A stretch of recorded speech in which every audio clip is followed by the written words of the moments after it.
G'day, welcome to Todd's Kitchen. Last week I made my version of a KFC tower burger. This week I'm going to mix it up a little bit and make it a little hotter. So join me today as I make my version of a chicken zinger burger.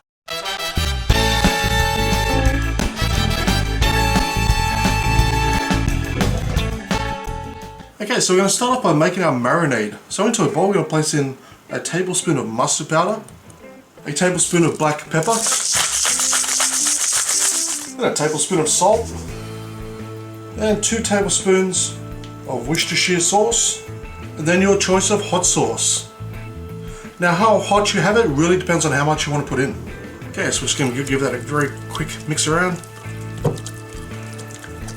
And we're going to grab our chicken breast and we're just going to dip it into this marinade.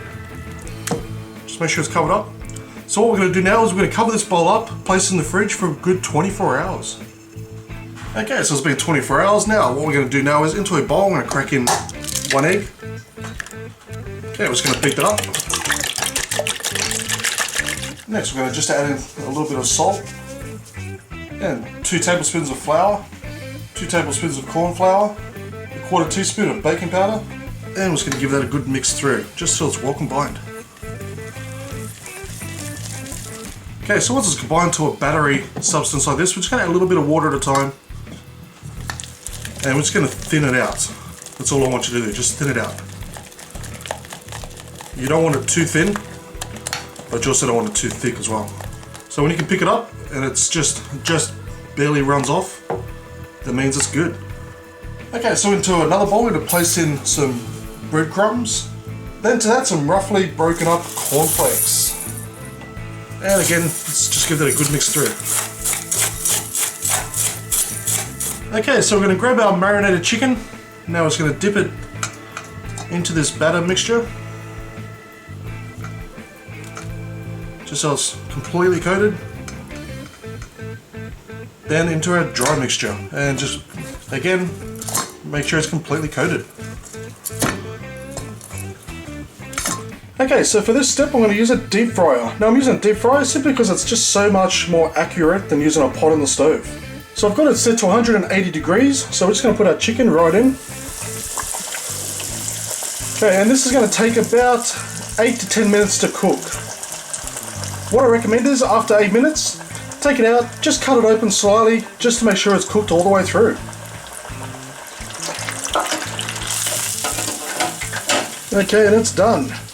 Okay, so it does look a little darker, but that's only because of the breadcrumbs that I've used. But as you can see, pushing it down, it doesn't crack. So it's cooked perfectly. Okay, so now I've got a hamburger bun that I've brought from the shops. Now I've just put it through the toaster for about a minute. You only want to just lightly toast it. So what we're going to do now is, onto the top we're just going to put on some mayonnaise. Just spread that around. And then on top of that, just some shredded lettuce. And then our chicken piece, which just opened up. As you can see, it's nice and cooked just inside. Let's place that right on top. And simple matter of just flipping it over and it's done. Okay, and that's how you make a homemade KFC Zinger burger. But let's see how close this tastes to an actual one.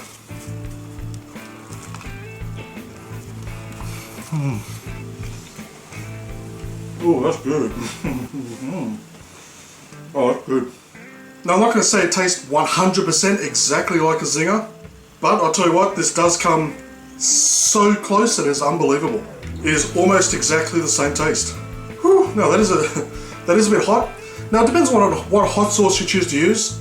With mine I only added a little bit, but that was also like a class 8, which is very, very hot. That's why I only used a little.